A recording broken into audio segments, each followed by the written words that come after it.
Mark సువార్త 14వ అధ్యాయం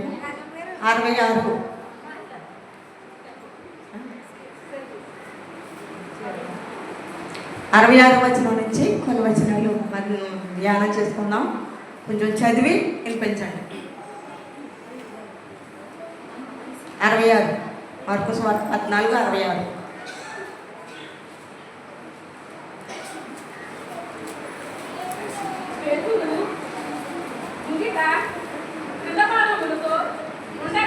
ఉండగా ప్రధాన యాజకుని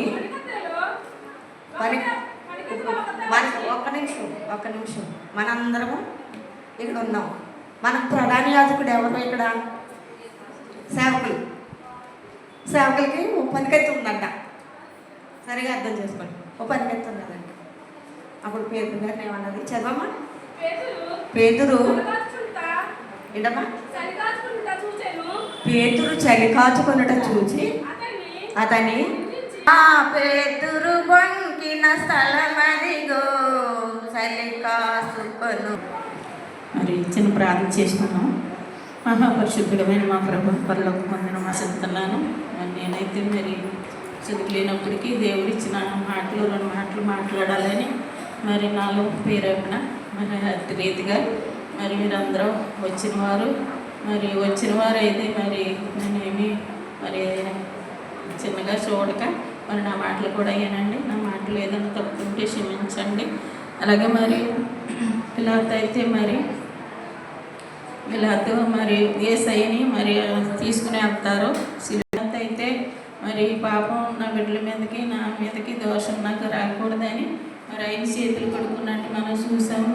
మరి అలాగే మరి వీళ్ళంత భార్య అయితే మరి ఎంత మరి నమ్మకమైనది, ఎంత సత్యమైనది, మరి దేవుడి పట్ల మరి ఎంతో మరి ఆవిడ అంటారు.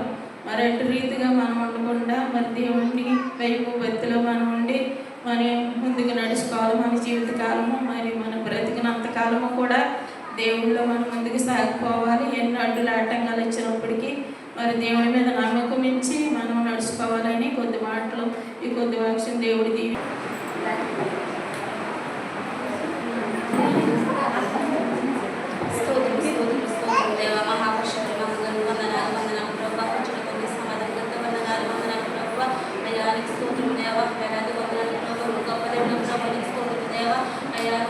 చేసినట్టు ఆగబట్టి వందనాలు ప్రభావం ఎక్కడైనా దేవ దానికోసం దేవానికి స్తోత్రం దేవ పరిశుద్ధ రాజ్యానికి వందనాలు ప్రభావ. 23వ అధ్యాయం 27వ వచనంలో ఉంది.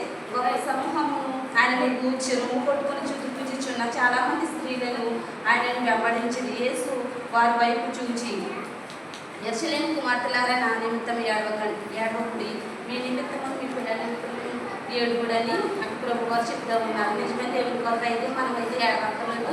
మన కొరకు మన కుటుంబాలు రక్షణ లేని వారి కొరకు మనం ఏడ్చి ఆ రక్షణ మార్గం నడిపించాలి.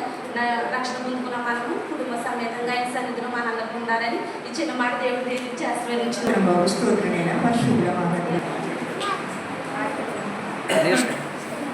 సిలువు చెంత చేరిన నాడు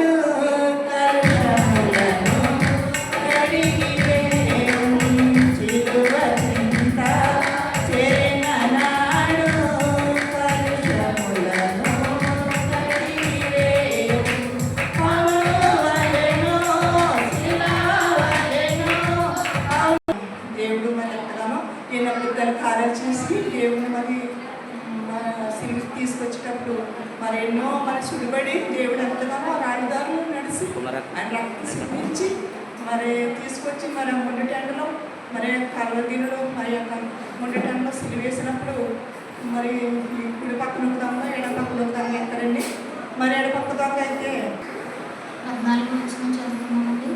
అప్పుడు 12 మందిలో ఒకడు ఇస్కరియోతు యూదా ప్రధాన యాజకుల యొద్దకు వెళ్ళి నేను ఆయనను అప్పగించిన ఎడల నాకేమిత్తిరని వారిని అడిగాను. అందుకు వారు 30 వెండి నాణెములు తూచి వారికి ఇచ్చి వాడప్పటి నుండి ఆయనను అప్పగించుటకు తగిన సమయం కనిపెట్టుచున్నాడు. నిజమే కదండి. ఇస్కరియోతు యూదా 12 శిష్యుల్లో ఒక్కడండి. నిజంగా ఆయన వెంట ఉంటూ ఆయన్ని అనుసరిస్తూనే ఉండేవాడు. అయినప్పటికీ ఆయన్ని అమ్మాయి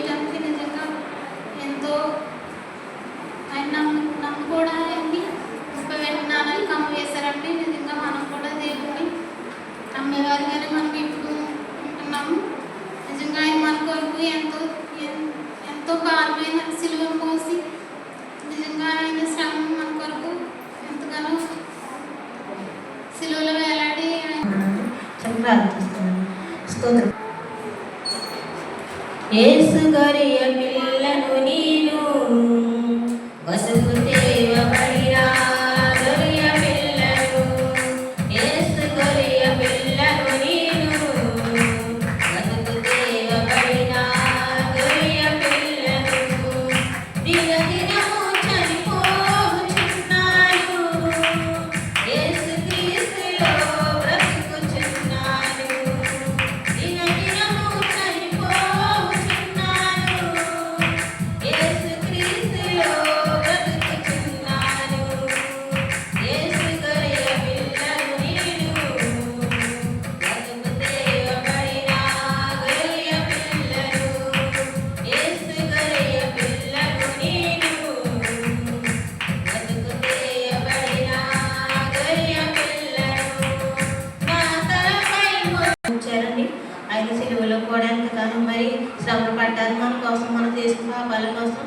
నిజంగానే మరి దేవుడు చేసిన మేలు మనకి ఎన్నో మేలు చేశాడు దేవుడు. నిజంగానే ఆయన చేసినట్టు మనం ఎవరు చేయలేము. కొంచెం చిన్న ములుగుచ్చుకుంటేనే బాబాయ్ కంగారు పడిపోతూ ఉంటాము. దేవుడు నిజంగా మన కోసం మరి సిలువలో మరి కొరడా దెబ్బలతో ములిగడ్డలతో ఎంతగానో శ్రమ పడి మన కోసం మరణించారండి.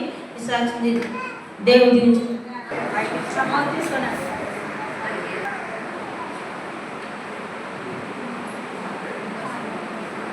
మన తండ్రి అయితే ఎన్నో కష్టాలు, ఎన్నో కొరడాదెబ్బలు మన కోసం, మన పాపాల కోసం స్తోత్రమైన పరిశుద్ధ పరలోక తండ్రి, ఘనమైన శ్రేష్టమైన వందనాలు తండ్రి. గొప్ప దేవ ఆలోచనకర్త, నిత్యుడు తండ్రి, సమాధానకర్త, పరిశుద్ధుడా మీకు వందనాలు దేవా. ఏమి ఇచ్చిన మీరు తీర్చగలం దేవా. శుక్రవారం దినాల్లో తండ్రి నేను జ్ఞాపకం చేసుకుని మా కోసం, మా పాపాల కోసం కరగల శిలో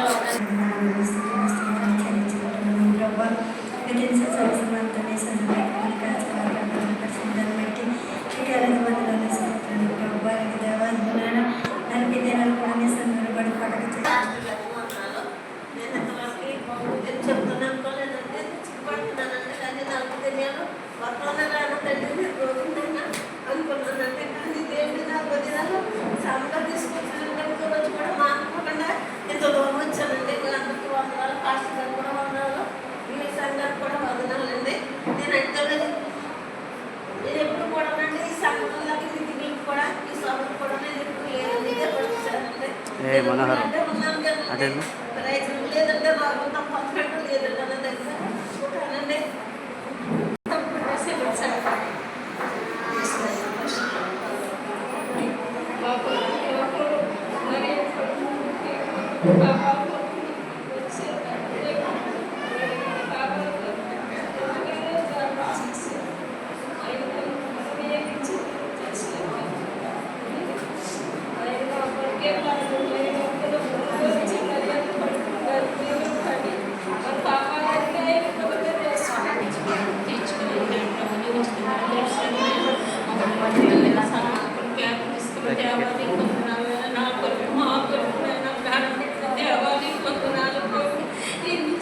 లేదంటే ప్రార్థన చేస్తున్నాను.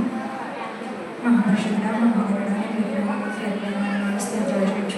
ఎంతవరకు నా సజ్జన ప్రపంచంలో నన్ను నా కుటుంబాన్ని, నా సంఘాన్ని ఎంతగానో ప్రేమించిన దేవానికి వందనాలు స్తోత్రాలు దేవ. సిలువలో యాగమైన దేవానికి లెక్కలేని వందనాలు స్తోత్రాలు చేయించుకున్నాను దేవ. స్తోత్రమైన దేవ, నా పాపం కొరకు తండ్రి ప్రభా అక్కడ రక్తపోటు వరకు తండ్రి ప్రభా రక్తాన్ని చిందించావే. స్తోత్రమే కొరడాలతో తండ్రి ప్రభా నీ వల్లిని చేయించుకున్నావు దేవ. స్తోత్రం దేవ. నా తలంపులకై తండ్రి ప్రభా నీ తలపై తండ్రి ప్రభు కిరీటం కూర్చున్నారు దేవ. స్తోత్రం దేవ. స్తోత్రం దేవ. మా పాపంలోంచి లేవి నేను లేచి నీ సన్నిధిలో పరిపూర్ణ వస్త్రాలుగా ఉండడానికి నీ కృప చూపిస్తారని చిన్న ప్రార్థన పాద సన్నిధిని చేర్చుకుంటారని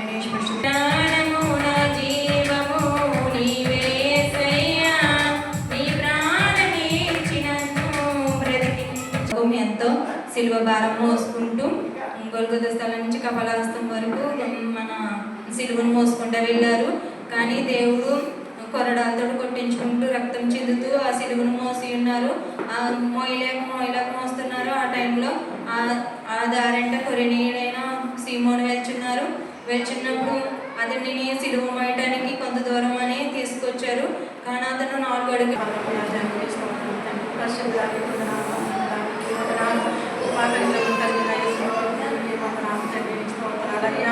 ఎంతగానో తండ్రి మా కోసం తండ్రి నా ప్రభావాన్ని శివులో తండ్రి ఏకమయ్యో తండ్రి నా ప్రభావాన్ని స్తోత్రం తండ్రి మా దేవా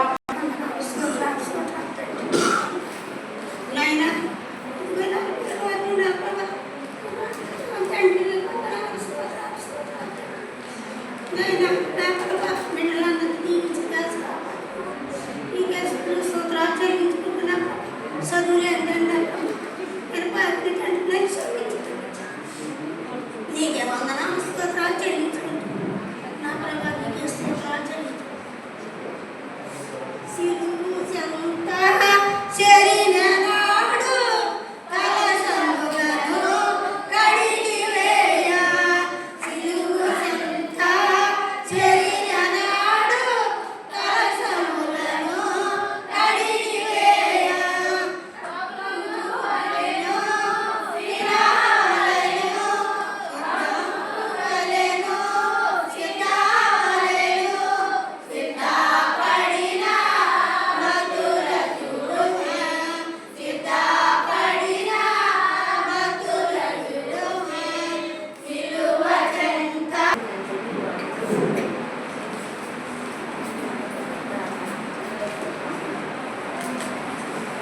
ప్రార్థన చేసుకున్నాము. స్తోత్రం స్తోత్రం పరిశుద్ధుడా.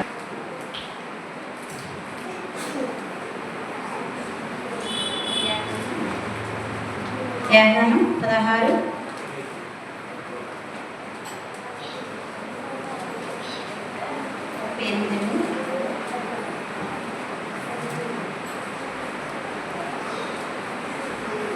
నేను తండ్రి యొద్దకు కంగారు అవుతుంది. నేను తండ్రి యొద్దకు వెళ్ళి ఉన్నాను, బయలుదేరి లోకమునకు వచ్చుచున్నాను మరియు లోకమును విడిచి తండ్రి యొద్దకు వెళ్ళుచున్నాను వారితో చెప్పింది. దేవుడు ఎంతో మన గురించి ఎన్నో మేలు చేశాడు. మన దేవుడికి ఏమి చిరుడాలు తీర్చుకోలేము. మనం ఎన్నో పాపాలు చేసిన కానీ మనల్ని దేవుడు క్షమిస్తున్నాడు. దేవుడి చెల్లించుకుంటున్నాను.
పాస్టర్ గారు.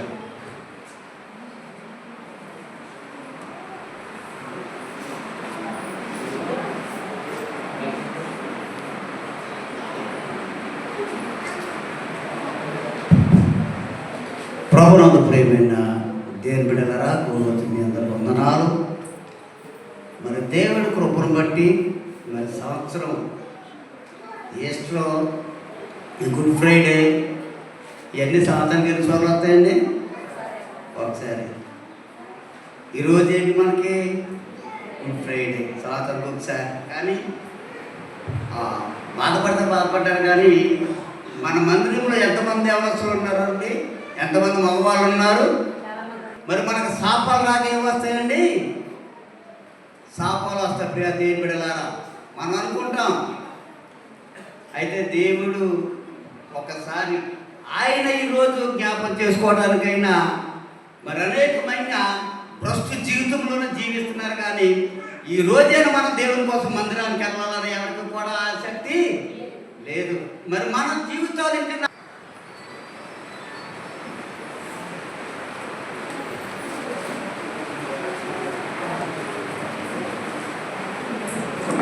23వ అధ్యాయము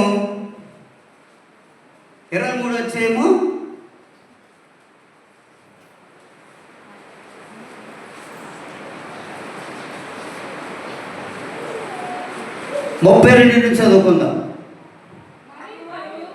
ఒక్కరు చదవడం చాలా జాగ్రత్తగా అర్థమయ్యేలాగా. ఎందుకంటే యేసు సిలువ మీద పలికిన 7 మాటలలో మొట్టమొదటి మాట దీనికి ఎలా ఉందంటే శత్రువులను ప్రేమించుట. దీనికి ఏంటంటే అర్థం? మొట్టమొదటిగా శత్రువులను ప్రేమించుట. దేవుడు శత్రువులను ప్రేమించాడు, దేవుడు సిలువ వేశాడు అనేకమైన. అయినా దేవుడు తండ్రితో అంటా ఉన్నాడు, తండ్రి వీరేమి చేయుచున్నారు, వీరేరు కొరకు వీళ్ళు ఏం చేయమన్నాడు? క్షమించండి. అంటే దీనికి తగ్గింపు జీవితం. ఎందుకంటే ఈ 7 మాటలు మొదటి మాటలు ఈ ప్రత్యేకత మనలో ఇక్కడ కనబడుతూ ఉన్నది. అంటే యేసు పలికిన 7 మాటలు ఈ మంచి శుక్రవారం రోజున మన మందిరంలో మనము ధ్యానించుకునే ఈ రోజు కదండి. మరి ప్రియా దేవుని బిడ్డలారా, ఈ పరిశుద్ధ గ్రంథము ప్రకారము 7 అనేది ఏంటి? సంపూర్ణ సంఖ్య. ఏంటంటే సంపూర్ణ సంఖ్య. అందుకునే దేవుడు ఈ 7 మాటల కోసం ఈ దేవుడి దినాన్ని మనతోటి మాట్లాడబోతున్నాడు. ఈ సంపూర్ణ సంఖ్య ఈ దినాన్ని ఏంటంటే ఇక్కడ మనం చూసుకుంటే ఇక్కడ చూడండి అనేకమైన మరి 7 మాటలు మంచి శుక్రవారం రోజున యేసు మరణం రోజున ఇక్కడ మనం ధ్యానించుకునే ఈ మాటలు ప్రియ దేవుని బిడ్డలారా. మరి మొట్టమొదటి మాట మనందరికీ తెలిసిన మాట ఏంటంటే మనము కొద్ది సమయము ధ్యానించుకుందాం ఈ మాట. చూడండి, యేసు తండ్రికి వీరేమి చేస్తున్నారు, వీరేరు కనుక వీరు క్షమించడని చెప్పాను. అయితే ఇక్కడ కపాలం అనబడిన స్థలములో యేసును సిలువ వేశారు. ఇక్కడ వారు కపాలం అనబడిన స్థలములకు వచ్చినప్పుడు అక్కడ కుడి వైపున ఒకరిని, ఎడమ వైపున ఒకరిని నేరస్తులను ఆయనతో కూడా సిలువ వేశారు.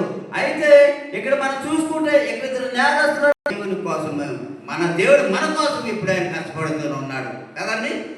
1 రోజు 2 రోజులు కాదు, మనం చనిపోయే వరకు కూడా మన కోసమే ఆయన పాటలు పడుతూ ఉన్నాడు. దేవునికి స్తోత్రం. ఇవాళ మనం 1 గంట సమయాన్ని మన మందిరంలో గడపట్లేదు. చాలా దుష్టకరమైన పరిస్థితి ఇది.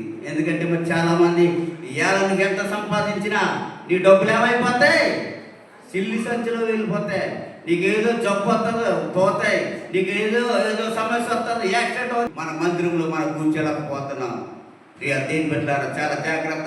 మనకు ఏదో తీసుకుని ఒక సింహాసనం మీద కూర్చోబెడతాం మనం. అది ఎక్కడ తరుముకుంటుందంటే వద్దురాని కాదు. మామూలు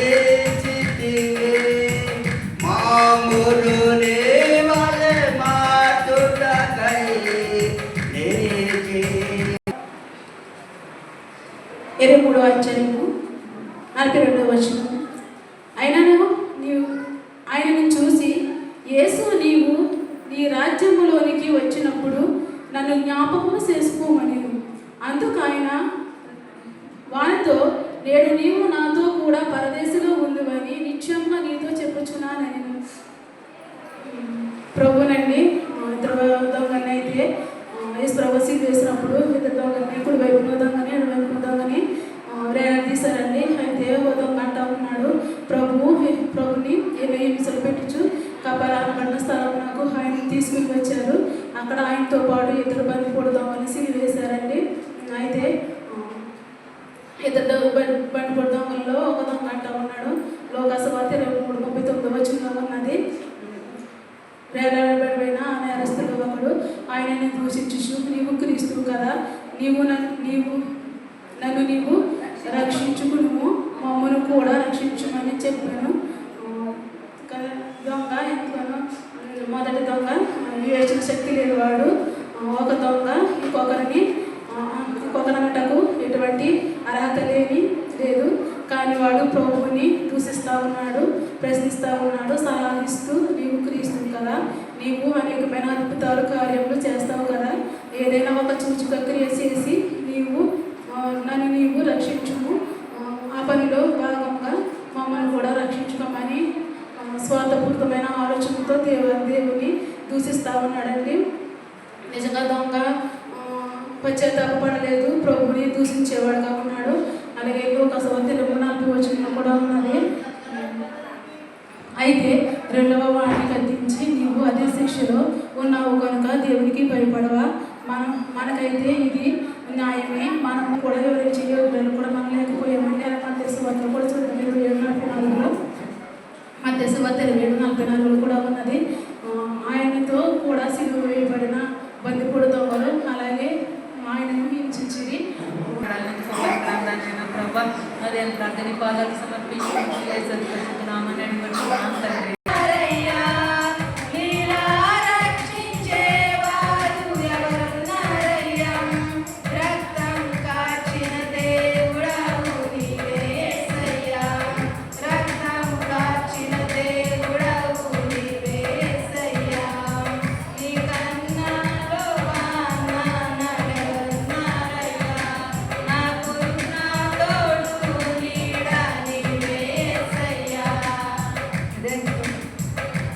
నాకైతే 3వ మాట ఇచ్చారండి.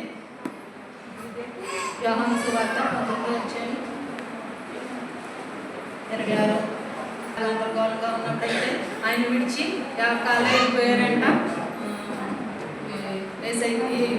12 మంది శిష్యులు ఉన్నారు కదండి, దాంట్లో ఒకరు యోహాను గారు, ఆయన తల్లి, ఒక 2-3 ఉన్నారంట. దూరం నుంచి ఎంతో చూస్తూ ఉన్నారంట, కానీ ఆయన విడిచి యోహాను గారు అయితే వెళ్ళలేదంట. ఆయన ఎంతో శ్రమలో ఉన్నప్పుడు ఆయన అలా దూరాన్ని చూస్తూ ఉన్నారంట. అప్పుడు ఆయన అంత శ్రమలో ఉన్నా కూడా తన బాధ్యతని మర్చిపోలేదంట. తన తల్లి ఎంతో రోధిస్తుందంట. అవును, మన పిల్లలు చిన్న గాయంతో ఏదైనా మనం తట్టుకోలేము, అయినప్పుడు ఆ తల్లి అలా ఎంతగా రోధిస్తూ ఉంటే ఆయన సిలువలో శ్రమ పడతానే ఆ తల్లి వంక చూసి యోహాను గారిని పిలిచి, ఇదిగో నీ తల్లి, ఇదిగో నీ కుమారుడు అనేసి ఆయనకి యోహాను గారికి అయితే తల్లి నాకు చెప్పారు. తల్లికైతే మరి అమ్మగారికి అయితే ఇంకా తర్వాత పిల్లలు ఉన్నారంట. పిల్లలు ఉన్నప్పటికీ కూడా ఏమో ఈ బాధ్యత ఏమవుతుందో అనేసి యోహాను గారికి అయితే చెప్పి ఆయన సిలువలో ఉన్నారంట. మనకే పెసుల్లో ఉంటుంది కదండి తల్లిదండ్రుల కొరకు. చెప్పేసి నీకు మేలు కలుగునట్లు నీ తండ్రిని నీ తల్లిని సన్మానింపు, అప్పుడు నీవు భూమి మీద దీర్ఘాయుష్మంతుడు వగుదుమని ఈ వాగ్దానంతో కూడిన రాజ్యంలో మొదటిది. నిజంగా ఈ భూమి మీద కూడా మన తల్లిదండ్రులు ఇచ్చారు కదండి, మనం కూడా బాధ్యత మరవకుండా దేవుని కృపలో మన బాధ్యత కూడా యోహాను గారు ఎలాగా యేసుప్రభు గారు తల్లి బాధ్యత ఎలా తీసుకున్నారో మనం కూడా ఈ భూమి మీద కొన్ని బాధ్యతలు దేవుడు ఇచ్చాడు. ఆ బాధ్యతలు కూడా నెరవేర్చే వాళ్ళ కూడా మనం ఉండాలి. అలాగే సామెతలో కూడా ఉంటుంది కదా,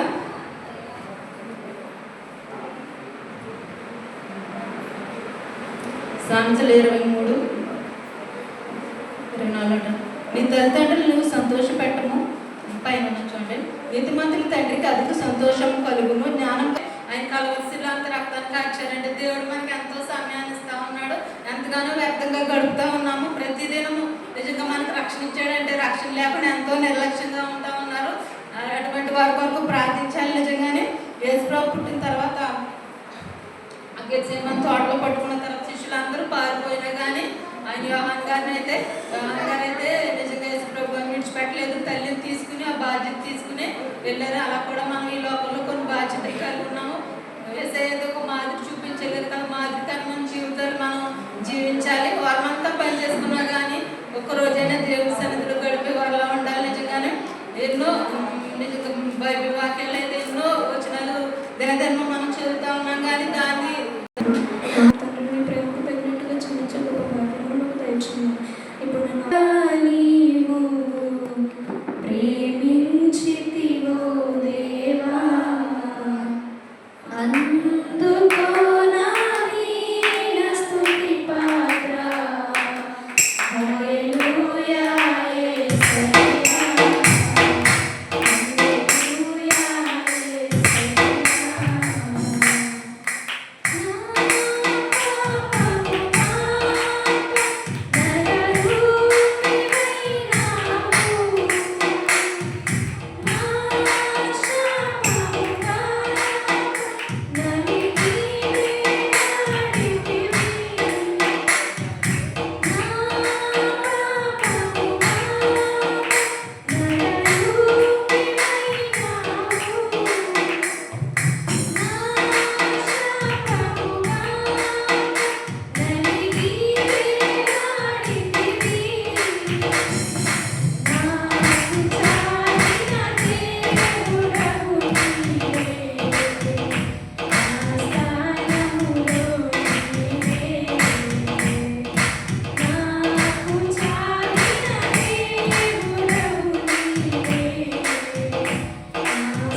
యేసుక్రీస్తు వారి శిలువలో పలికిన అనుభవం అంట. మత్తయి సువార్త 27వ అధ్యాయము 46వ వచనం.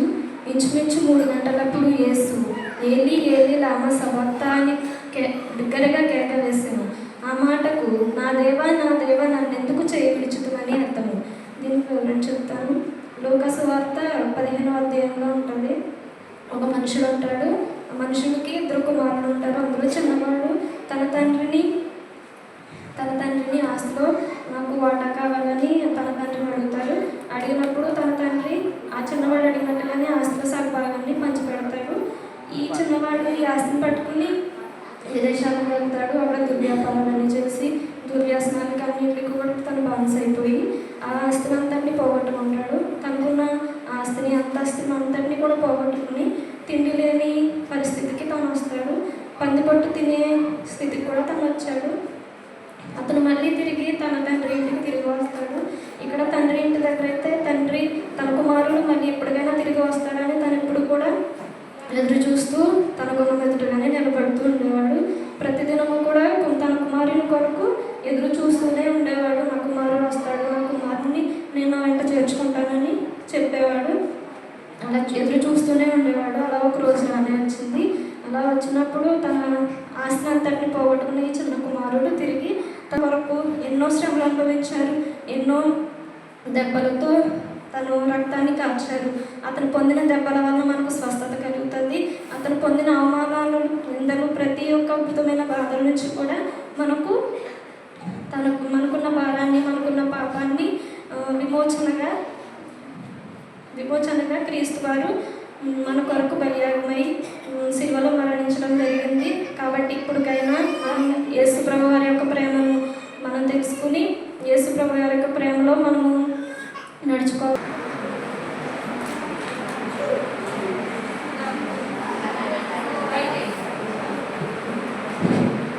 దేవుని స్తోత్రాలండి. కూడి వచ్చింది అందరికీ నా వందనాలు చెల్లించుకుంటానండి. నేను 45 రోజులు శ్రమ కాలంలో నా తండ్రి అందరూ ఆయన నిన్ను స్తుతించి ఆరాధించిన బిడ్డల కొరకు నేను రాలేకపోయాను, ఒక రోజు కూడా రాలేకపోయానండి. ఎందుకు రాలేదు ఆయనకి తెలిసింది. ఆయన ఇంతవరకు నా తండ్రి 4 మాటలు నాకన్నా ముందు పెట్టి చెప్పారండి. దాన్ని బట్టి వాళ్ళు 4 స్తోత్రాలు. 5వ మాటగా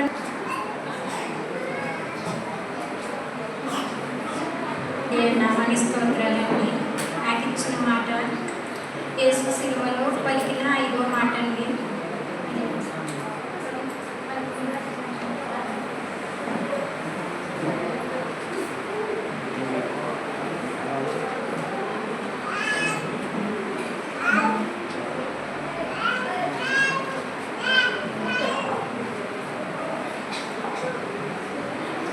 యోహాను సువార్త 19:28 అప్పటికే సమస్తమైనదని యేసు ఎరిగి లేఖనం నెరవేరినట్లు నేను దప్పుకొనుచున్నానని యేసు ప్రభువారు పలికారండి. అయితే నేను ధ్యానించుకోయే విషయం ఏంటంటే ఆయన సమయ స్త్రీలో జీవజలపు ఓటలు ఇచ్చి ఎన్నడూ నీవు దప్పుకొనవని వాగ్దానం చేశారండి.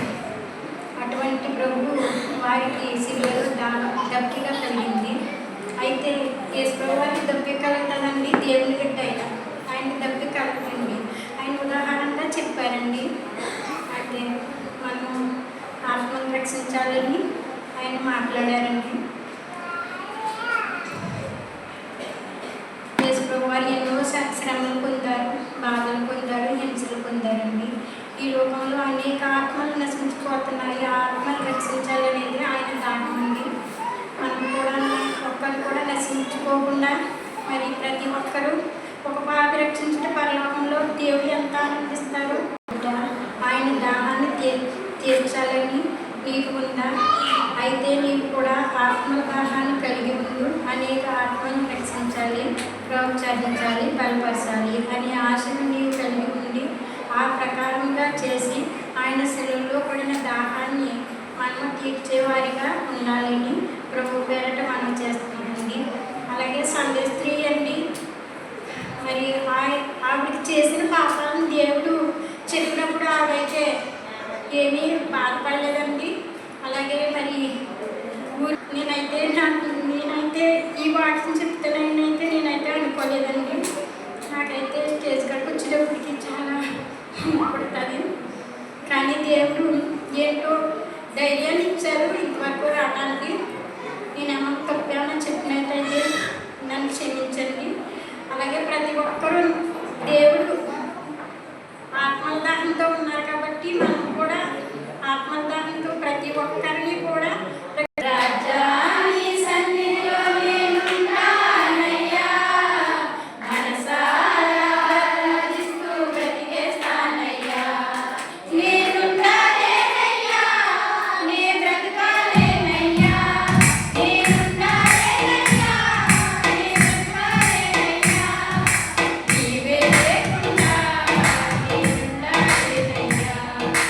తోడే లేకుండా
కళ్ళు ప్రార్థిస్తాం. మమ్మల్ని దుఃఖ ప్రేమిస్తున్న పర్యాపరలో తండ్రి నీకు వందనాలు స్తోత్రములు తండ్రి ప్రభా. కొద్దిగా కూడి ఉన్నాం తండ్రి ప్రభా. ఈరోజు నేను జ్ఞానించుటకు మాకు మరణం గెలిచి అలాగే తండ్రి ప్రభా మేము తండ్రి ప్రభా మరణించి మా కోసం ఎన్నో దెబ్బతిన్నావు తండ్రి ప్రభా. ఇప్పుడు మీ తండ్రి ప్రభా మేము చెప్పుకునేది తండ్రి ప్రభా మేము తండ్రి విమోచన కలిగి నీ ద్వారా జీవించే భాగ్యం దయచేసి ప్రతి ఒక్కరిని ఈ వాక్యం చుట్టుగా తండ్రి ప్రభా వారు మారే ప్రజ్ఞ దయచేస్తారని నా ప్రార్థన దయచేసి ఆమేన్ తండ్రి.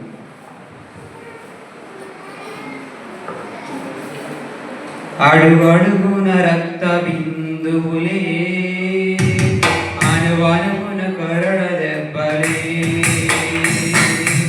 అడుగడుగున రక్త బిందువులే అనువనుకున కరడ దెబ్బలే నా యేసుకు ముళ్ళ కిరీటం భుజములపై సిలువ భారం నా యేసుకు ముళ్ళ కిరీటం భుజములపై సిలువ భారం భుజములపై సిలువ భారం భుజములపై సిలువ భారం అడుగడుగున రక్త బిందువులే అడుగడుగున రక్త బిందువులే సిలువ మోయిచు వీపుల ఎంట రక్తధారలే నిన్ను తడిపెను సిలువ మోయిచు వీపుల వెంట రక్తధారలే నిన్ను తడిపెను నా ప్రజలారా ఏడవకండి మీ కోసము ప్రార్థించండి నా ప్రజలారా ఏడవకండి మీ కోసము ప్రార్థించండి అడుగడుగున రక్త బిందువులే అనువనుకున కరడ దెబ్బలే అడుగడుగున రక్త బిందువులే అనువనుకున కరడ దెబ్బలే. దేవుని స్తోత్రం.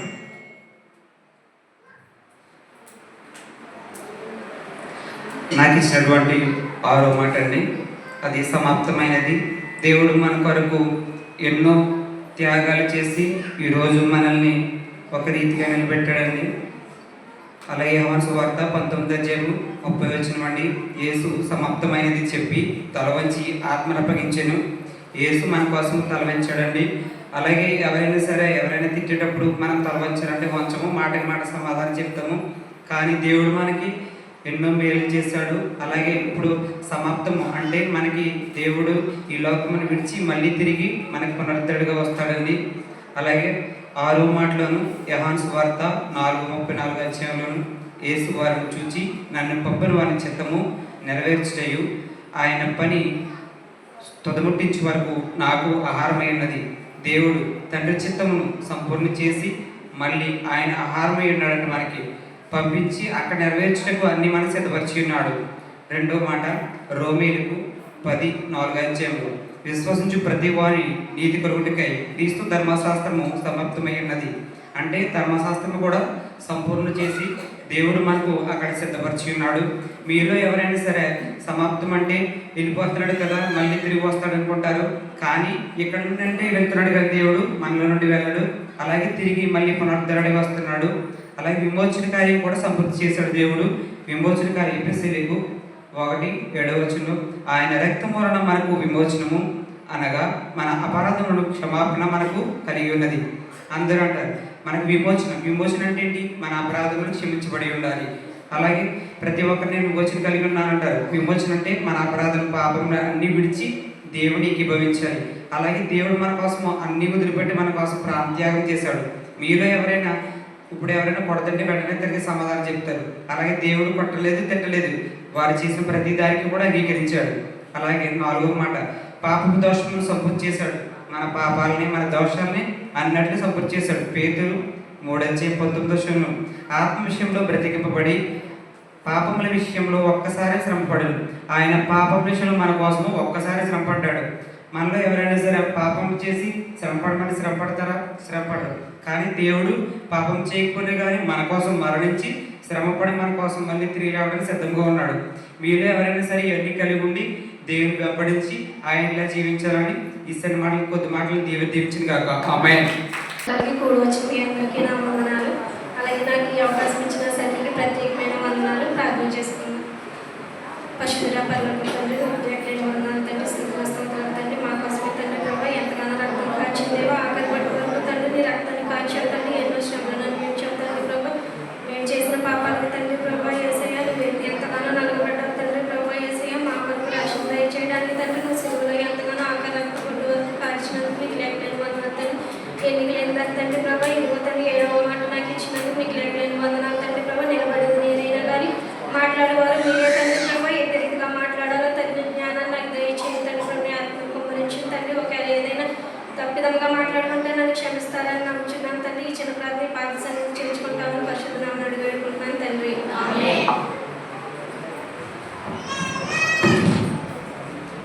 యేసు గొర్రె పిల్లను నీవు బతుకు తేబడిన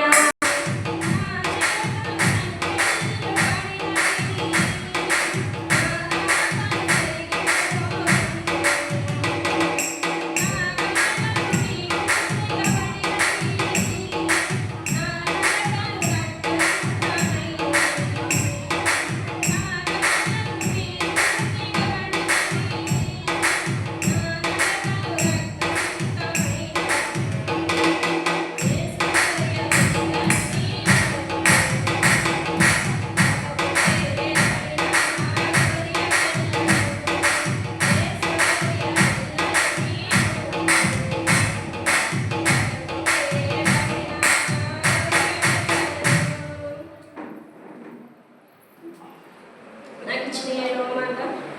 అప్పుడు యేసు గొప్ప శబ్దంతో కేక వేసి తండ్రి నీ చేతికి నా ఆత్మను అప్పగించి ఉన్నానని. లోకాసువార్త 23:46.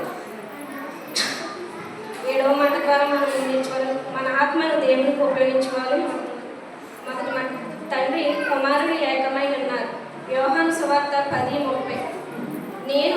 నేను తండ్రియుడు ఏకమై ఉన్నామని వారితో చెప్పాను. ఆయన ఏమన్నారంటే నేను తండ్రి ఇద్దరము ఏకమై ఉన్నామని వారితో చెప్పాను. మరణ భయము తొలగించుట కొరకు కొరింథీయులు 15:15. ఓ మరణమా నీ విజయం ఎక్కడ? మరణమా నీ విజయం ఎక్కడ? 3 ఎక్కడ నుండి వచ్చారో అక్కడికే తిరిగి వెళ్ళారు. యోహాను సువార్త 16:28. నేను తండ్రి యొద్ద నుండి బయలుదేరి లోకమునకు వచ్చి ఉన్నాను. లోకమును విడిచి తండ్రి యొద్దకు వెళుచున్నానని వారితో చెప్పాను. ఆయన తండ్రి యొద్ద నుండి వచ్చానని చెప్పారు. అలాగే మన పాపాల గురించి ఎంతగానో నలగొట్టబడి ఎంతగానో శ్రమపడి పొరగా దగ్గర అన్ని తిని ఎంతగానో ఆఖరి రక్త బొట్టు వరకు కార్చి ఆయన తిరిగి మళ్ళీ ఆయన దగ్గరికి వెళ్ళారు. అలాగే 4 ప్రవచనాలు నెరవేర్పు కొరకు. కీర్తనలు 31:5. నా ఆత్మను నీ చేతికి అప్పగించి ఉన్నాను. ఆయన ఆత్మను దేవునికి అప్పగించి ఉన్నారు కదా. యేసయ్య ఈ లోకానికి వచ్చిన పని సమస్తమును కూడా నెరవేర్చారు. ఆ శిలువపై వేలాడుతూ తండ్రికి తన ప్రాణమును అప్పగించారు. ఆయన కుమారుడి చేత మనుషునిగా పుట్టి సర్వ మానవాళిని పాప ప్రక్షాళన కొరకు ఆయన ఈ విధంగా బలియాగం అయ్యారు. నిజంగా మన కోసమే కదా దేవుడు ఎంతగానో బలియాగమైంది శిలువలోని. అలాగే మన దేవుడు నమ్మకమైన దేవుడు. మన ఆత్మను దేవునికి అప్పగించాలి. మన ఆత్మను దేవునికి అప్పగించాలి. మనం మన ఇష్టానుసారంగా కాకుండా దేవునితో మనం కలిసిమెలిసి మెలగాలి. మనం ఎన్ని తప్పులు చేసినప్పటికీ దేవుడు ఎంతగానో శిక్ష అనిపించి మన మీద ఏ పాపం లేకుండా చేశారైనా. అలాగే మనం వచ్చేటప్పుడు ఎలా వచ్చాము, వెళ్ళేటప్పుడు కూడా అలాగే వెళ్తాం. ఎందుకంటే వచ్చేటప్పుడు మనం ఏమీ తీసుకుని రాము, వెళ్ళేటప్పుడు కూడా మనం ఏమీ తీసుకుని వెళ్ళము. ఆత్మ దేవునిది, ఆత్మ దేవుని యొద్దకే చేరుతుంది. ఈ ఆత్మ దేవునిది. మన యొక్క పరిశుద్ధంగా ఉంటే దేవుని యొద్దకు మనం అంతలా చేరుతాము. మన ఆత్మ యేసుక్రీస్తు పలికిన 7 మాటలు ధ్యానించుకోవడానికి దేవుడు మనకి ఇచ్చిన మంచి తరుణమును బట్టి గొప్ప యోగ్యతను బట్టి దేవునికి వేలాది వందనాలు, స్తుతులు, స్తోత్రాలు. చక్కగా 7 మాటలు కూడా సంపడ్డలందరూ కూడా వివరించి ఉన్నారు. వారందరిని బట్టి కూడా దేవునికి వందనాలు, కృతజ్ఞతాస్తుతులు చెల్లిస్తూ మోయలేని భారమంతా సిలువలు మోసాడు, నీకు మాకు దూరమంతా కలవరిలో భారమంతా సిలువలు మోసావు, నీకు నాకు దూరమంతా కలువరిలో నడిచావు.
కడలిపై నడచిన పాదాలు సిలువ గోరుకు తడబడిపోయి స్వస్థతను చూపిన హస్తములు స్వస్థతను చూపిన హస్తములు సిలువలో శీలలో వేలాడి కడలిపై నడచిన పాదాలు సిలువ బరువుకు తడబడిపోయి స్వస్థతను చూపిన హస్తములు సిలువలో మోయలేని భారమంతా సిలువలో ధరించావు. జయముని తల్లి పలికిన జనము మహిమయేమని నిన్ను నిలదీసి పాపులు తిరిగిన నిన్ను పాపినని పలుమారు తెలిసి జయముని తల్లి పలికిన జనము మహిమయేమని నిన్ను నిలదీసి పాపులు తిరిగిన నిన్ను పాపినని పలుమారు తెలిసి నాకినంతలో మహిమను నసైన నాకినంతలో నీవెవరు మోయలేని భారమంతా నీకు నాకు దూరముగా ఎవరిలో నడిచావు.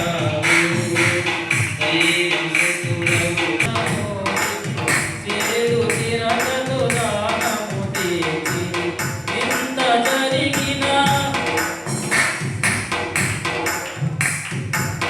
ఎంత జరిగినా ఎంత కరుణ కలదులే మయ నీ క్షమాపణ ఎంత జరిగినా ఎంత కరుణ కలదులే మయ నీ క్షమాపణ మోయలేని భారమంతా ఎవరు మోసారు నీకు నాకు దూరమంతా ఎవరిలో నడిచావు. అంతులేని నీవు ప్రేమకు రుజువు చూపావు. మధురమైన నీ సన్నిధి దారి వేశావు. నాదు గతిని మార్చావు. నాదు గతిని మార్చావు.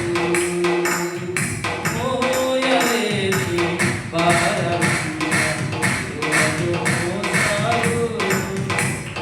నీకు నాకు దూరమంతా ఎవరిలో నడిచావు. హల్లెలూయా.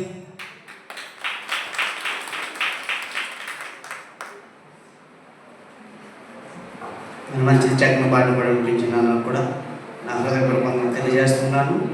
దేవుని మహిమను బట్టి దేవుడు ఇంతవరకు కూడా దేవుడు నిలబెట్టుకొని సమయం 2:40 కావస్తూ ఉంది. మరి దేవుడు చెప్పిన రీతిగా చెప్పిన బిడ్డలందరిని బట్టి కూడా నేను ప్రభువు మహిమపరుస్తున్నాను. మరి ఒకసారి వాళ్ళందరి కొరకు ఒకసారి మనం చెప్పలు కూడా గట్టిగా. మరి ఈరోజు ఈ 2025 సంవత్సరంలో శుక్రవారం దినాన్ని యేసు ప్రభు ఏ రీతిగా మరి మరణించారో మనం జ్ఞాపకం చేసుకున్నాం. చాలామంది మరి దుఃఖాక్రాంతులయ్యారు, బాధపడ్డారు. ఈరోజు చెప్పిన విషయాలు ఈరోజు ఏ రీతిగా అయితే మనం అందరం దుఃఖించామో అదే దుఃఖం ఎప్పుడు కూడా ఉండాలి. ప్రతిరోజు, ప్రతి వారం, సంవత్సరం అంతా, ప్రతి కాలం అంతా కూడా ఉండాలి కదా. ఒక గుడ్ ఫ్రైడే రోజునే కాదు. ఎందుకంటే ఈరోజు శుక్రవారం అని మనకి. ఎందుకంటే చాలామంది శుక్రవారము దేవుని మందిరాల్లో